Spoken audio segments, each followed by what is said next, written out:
ओम शांति। 21 फरवरी 2024 के ईश्वरीय महावाक्य। पहले एक नजर मुरली के मुख्य पॉइंट पर। बाबा ने कहा, अर्जुन अर्थात जो घर में रहते हैं, रोज सुनते हैं, उनसे बाहर रहने वाले तीखे हो जाते हैं। ज्ञान के साथ योग का जौहर भी जरूर चाहिए। जौहर नहीं तो गोया कुक्कड़ ज्ञानी है।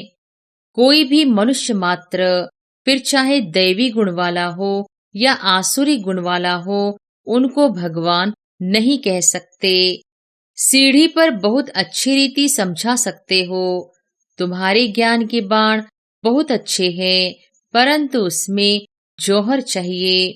कोई में ज्ञान बहुत है, योग का जौहर कम है। जो बांधेले है, गरीब है, वह शिव बाबा को बहुत याद करते हैं। उनमें ज्ञान कम है, योग का जौहर बहुत है। और फिर बाबा ने कहा, ऑफिस आदि में काम करते भी बुद्धि में याद रहे कि मैं आत्मा हूँ। बाबा ने फरमान किया है कि मुझे याद करते रहो। ज्ञान सागर और ज्ञान गंगाएं इस पुरुषोत्तम संगम युग पर ही होते हैं। एकांत में विचार सागर मंथन करना पड़े। क्या लिखे जो मनुष्य समझ जाए कि ज्ञान सागर परमपिता परमात्मा एक शिव ही है। याद करते करते जब पाप खत्म होंगे तब लड़ाई शुरू होगी। जब तक सबको पैगाम मिल जाए, पैगाम अथवा मैसेज तो शिव बाबा ही देते हैं। और फिर लास्ट में बाबा ने कहा, बाप तुमको अपना वायदा याद कराते हैं। बाप कहते हैं, मेरे साथ योग लगाने से ही तुम्हारे विकर्म विनाश होंगे। तुम नई दुनिया के मालिक बन जाएंगे। घर में कोई न कोई बात पर झगड़ा कलह होती है ना। बाप लिख देते हैं, तुम्हारे घर में कलह है, इसलिए ज्ञान ठहरता नहीं। यहाँ भी बहुत है जिन्होंने पढ़ाई को छोड़ दिया है, फिर वह स्वर्ग में नहीं आएंगे क्या? मैं विश्व का मालिक, मेरे से कोई 2 अक्षर भी सुने तो भी स्वर्ग में जरूर आएंगे। बहुत सहज सेकंड में जीवन मुक्ति, बिगर कौड़ी खर्च ऊंचते ऊंच पद पा सकते हैं। और अब सुनते हैं महावाक्यों को विस्तार से। मुरली का सार। मीठे बच्चे, ज्ञान की तलवार में योग का जौहर चाहिए, तब ही विजय होगी। ज्ञान में योग का जौहर है तो उसका असर जरूर होगा। प्रश्न है, तुम खुदा के पैगंबर हो, तुम्हें सारी दुनिया को कौन सा पैगाम देना है? उत्तर है, सारी दुनिया को पैगाम दो कि खुदा ने कहा है, तुम सब अपने को आत्मा समझो, देह अभिमान छोड़ो, एक मुझ बाप को याद करो तो तुम्हारे सिर से पापों का बोझा उतर जाएगा। एक बाप की याद से तुम पावन बन जाएंगे। अंतर्मुखी बच्चे ही ऐसा पैगाम सभी को दे सकते हैं। ओम शांति। बाप ने समझाया है कि कोई भी मनुष्य मात्र, फिर चाहे दैवी गुण वाला हो या आसुरी गुण वाला हो, उनको भगवान नहीं कह सकते। यह तो बच्चे जानते हैं। दैवी गुण वाले होते हैं सतयुग में, आसुरी गुण वाले होते हैं कलयुग में। इसलिए बाबा ने लिखत भी बनाई है कि दैवी गुण वाले हो या आसुरी गुण वाले, सतयुगी हो या कलयुगी, यह बातें बड़ी मुश्किल से मनुष्यों को समझ में आती है। तुम सीढ़ी पर बहुत अच्छी रीति समझा सकते हो। तुम्हारे ज्ञान के बाण बहुत अच्छे हैं, परंतु उसमें जौहर चाहिए। जैसे तलवार में भी जौहर होता है। कोई बहुत तीखे जौहर वाले होते हैं, जैसे गुरु गोविंद सिंह की तलवार विलायत चली गई। उस तलवार को लेकर परिक्रमा देते हैं, बहुत साफ रखते हैं। कोई 2 पैसे की तलवार भी होती है जिसमें जौहर होता है, वह बहुत तीखी होती है, उनका दाम बहुत होता है। बच्चों में भी ऐसे हैं, कोई में ज्ञान बहुत है, योग का जौहर कम है। जो बांधेले हैं, गरीब हैं, वह शिव बाबा को बहुत याद करते हैं। उनमें ज्ञान कम है, योग का जौहर बहुत है। वह तमो प्रधान से सतो प्रधान बन रहे हैं। जैसे एक अर्जुन भील का भी मिसाल दिखाते हैं। अर्जुन से भी भील तीखा हो गया बाण मारने में। अर्जुन अर्थात जो घर में रहते हैं, रोज सुनते हैं, उनसे बाहर बाहर रहने वाले तीखे हो जाते हैं। जिनमें ज्ञान का जौहर है, उनके आगे वह भरीड होते हैं। कहेंगे भावी, कोई फेल होते हैं व देवाला मारते हैं तो नसीब पर हाथ रखते हैं। ज्ञान के साथ योग का जौहर भी जरूर चाहिए। जौहर नहीं तो गोया कुक्कड़ ज्ञानी है। बच्चे भी फील करते हैं, कोई का पति में, कोई का किस में प्यार होता है। ज्ञान में बहुत तीखे होते, लेकिन अंदर खिटखिट रहती है। यहाँ तो बिल्कुल साधारण रहना है, सब कुछ देखते हुए जैसे देखते ही नहीं। एक बाप से ही प्रीत है, तब तो गाया जाता है कम काटे। ऑफिस आदि में काम करते भी बुद्धि में याद रहे कि मैं आत्मा हूँ। बाबा ने फरमान किया है कि मुझे याद करते रहो। भक्ति मार्ग में भी कामकाज करते कोई न कोई इष्ट देवता को याद करते रहते हैं। वह तो है पत्थर का बुत, उनमें आत्मा तो है नहीं। लक्ष्मी नारायण भी पूजे जाते हैं, वह भी पत्थर की मूर्ति है ना। बोलो, इनकी आत्मा कहाँ है? अब तुम समझते हो, जरूर कोई नाम रूप में है। अब तुम फिर योग बल से पावन देवता बन रहे हो, एम ऑब्जेक्ट भी है। दूसरी बात, बाप समझाते हैं, ज्ञान सागर और ज्ञान गंगाएं इस पुरुषोत्तम संगम युग पर ही होते हैं, बस एक ही समय पर होते हैं। ज्ञान सागर आते ही है कल्प के इस पुरुषोत्तम संगम युग पर। ज्ञान सागर है निराकार परमपिता परमात्मा शिव।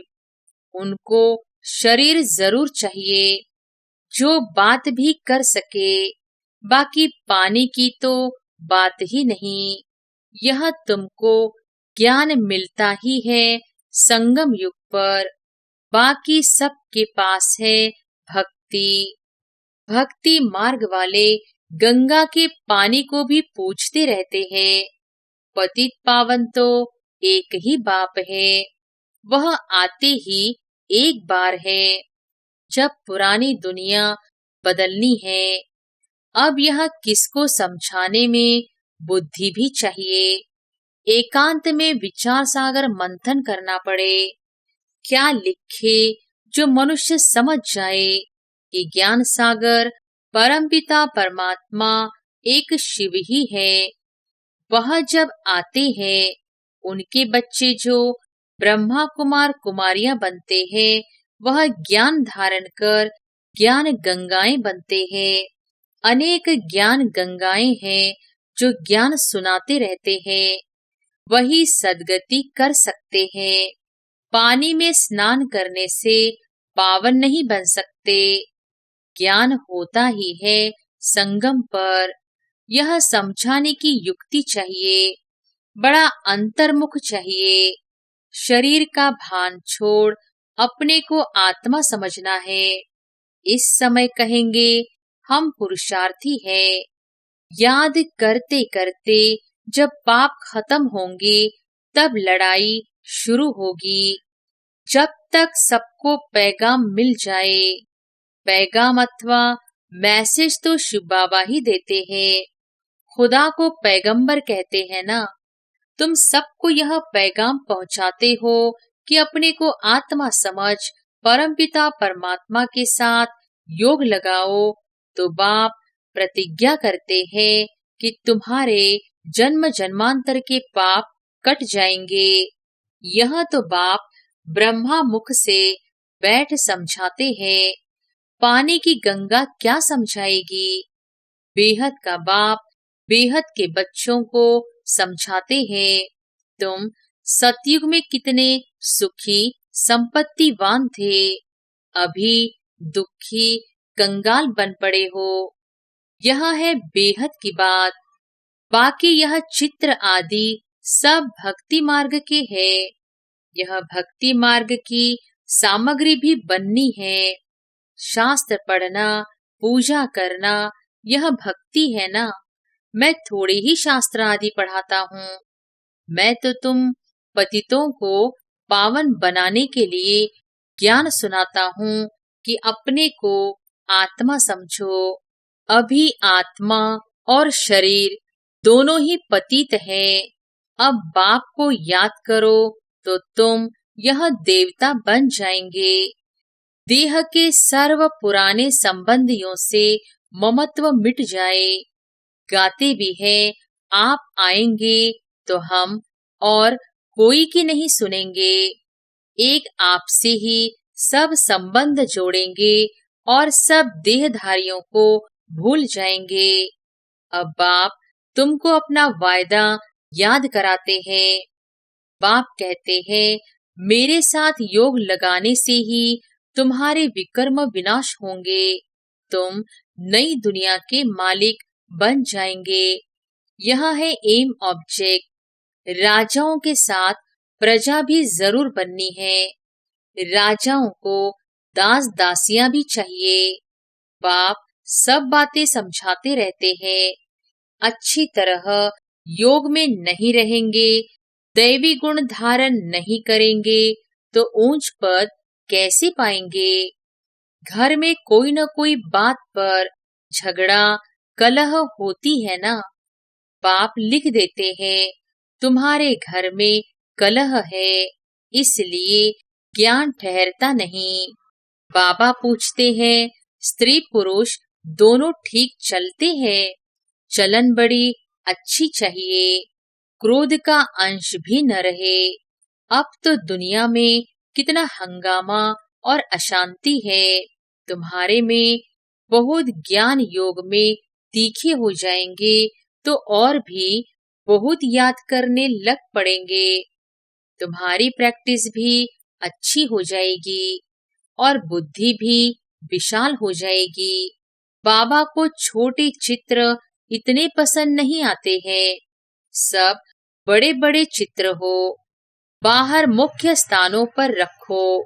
जैसे नाटक के बड़े बड़े चित्र रखते हैं ना। अच्छे अच्छे चित्र बनाओ जो बिल्कुल खराब न हो। सीढ़ी भी बहुत बड़ी बड़ी बनाकर ऐसी जगह रखो जो सबकी नजर पड़े। सीट पर ही रंग आदि ऐसा मजबूत हो जो पानी व धूप में खराब न हो। मुख्य स्थानों पर रख दो, या कहाँ एग्जीबिशन होती है तो मुख्य बड़े 2-3 चित्र ही काफी है। यह गोला भी वास्तव में दीवार जितना बनना चाहिए। भले 8-10 आदमी उठाकर रखे, कोई भी दूर से देखे तो एकदम क्लियर मालूम पड़ जाए। सतयुग में तो और सब इतने धर्म होते नहीं, वह तो आते ही बाद में है। पहले तो स्वर्ग में बहुत थोड़े मनुष्य होते हैं। अब स्वर्ग है या नरक, तुम इस पर बहुत अच्छी तरह समझा सकते हो। जो आए उनको समझाते रहो। बड़े बड़े चित्र हो, कैसे पांडवों के बड़े बड़े बुत बनाते हैं। तुम भी पांडव हो ना। शिव बाबा तो संगम पर पढ़ाते हैं। वह श्री कृष्ण है, सतयुग का फर्स्ट प्रिंस। तुम समझाते समझाते अपनी राजाई स्थापन कर लेते हो। कोई पढ़ते पढ़ते छोड़ देते हैं। स्कूल में भी कोई नहीं पढ़ सकते हैं तो पढ़ाई छोड़ देते हैं। यहाँ भी बहुत है जिन्होंने पढ़ाई को छोड़ दिया है। फिर वह स्वर्ग में नहीं आएंगे क्या? मैं विश्व का मालिक, मेरे से कोई 2 अक्षर भी सुने तो भी स्वर्ग में जरूर आएंगे। आगे चलकर ढेर सुनेंगे। यह सारी राजधानी स्थापन होती है। कल्प पहले मिसल बच्चे समझते हैं हमने अनेक बार राज्य लिया है, फिर गंवाया है। हीरे जैसा थे, फिर कौड़ी जैसा बने हैं। भारत हीरे मिसल था, अभी फिर क्या हुआ है? भारत तो वही होगा ना। इस संगम को पुरुषोत्तम युग कहा जाता है। उत्तम से उत्तम पुरुष भी है, बाकी सब है कनिष्ठ। जो पूज्य थे वही फिर पुजारी बने हैं। 84 जन्म लेते हैं। वह शरीर भी खत्म हो गए, आत्मा भी तमोप्रधान हो गई। जब सतोप्रधान है तब तो पूछते ही नहीं, चैतन्य में है। अब तुम शिव बाबा को चैतन्य में याद करते हो, फिर पुजारी बनेंगे तो पत्थर को पूजेंगे। अब बाबा चैतन्य है ना, फिर उनकी ही पत्थर की मूर्ति बनाकर पूजते रहते हैं। रावण राज्य में भक्ति शुरू होती है। आत्माएं वही है, भिन्न भिन्न शरीर धारण करती आई है। नीचे गिरने से ही भक्ति शुरू होती है। बाबा फिर आकर ज्ञान देते हैं तो दिन शुरू हो जाता है। ब्राह्मण सो देवता बन जाते हैं। अब तो देवता नहीं कहेंगे। ब्रह्मा तो सतयुग में होता नहीं। यहाँ ब्रह्मा तपस्या कर रहे हैं, मनुष्य है ना। शिव बाबा को शिव ही कहा जाता है। इनमें है तो भी शिव बाबा कहेंगे, दूसरा कोई नाम नहीं रखा जाता। इनमें शिव बाबा आते हैं। वह ज्ञान का सागर है। इस ब्रह्मा तन द्वारा ज्ञान देते हैं तो चित्र आदि भी बड़ी समझ से बनाने हैं। इसमें लिखत ही काम में आती है।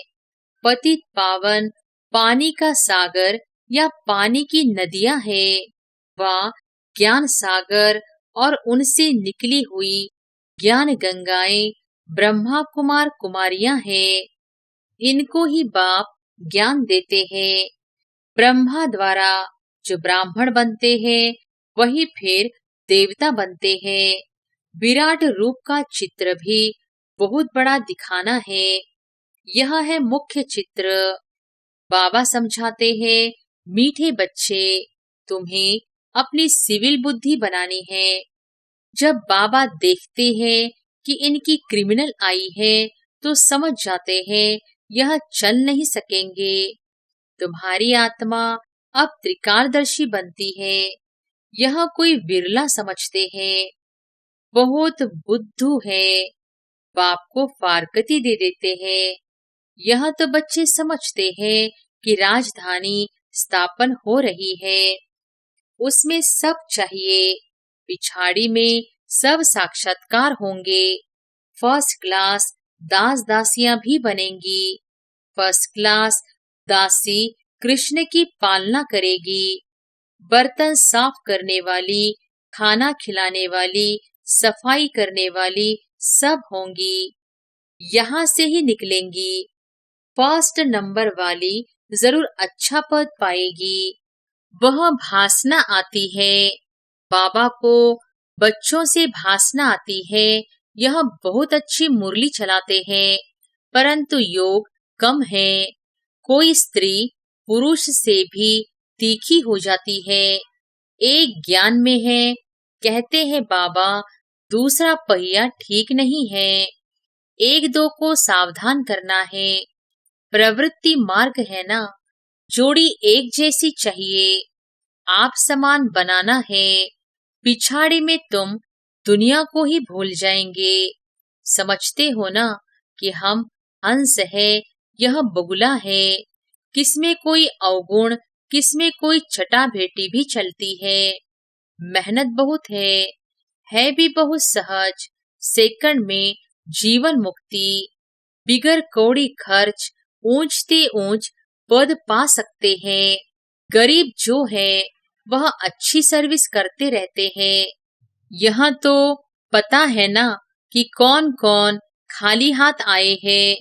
बहुत कुछ ले आने वाले आज है नहीं, और गरीब बहुत ऊंच मर्तबा पा रहे हैं। अच्छा, मीठे मीठे सिकिलधे बच्चों प्रति माता पिता बाप दादा का याद प्यार और गुड मॉर्निंग।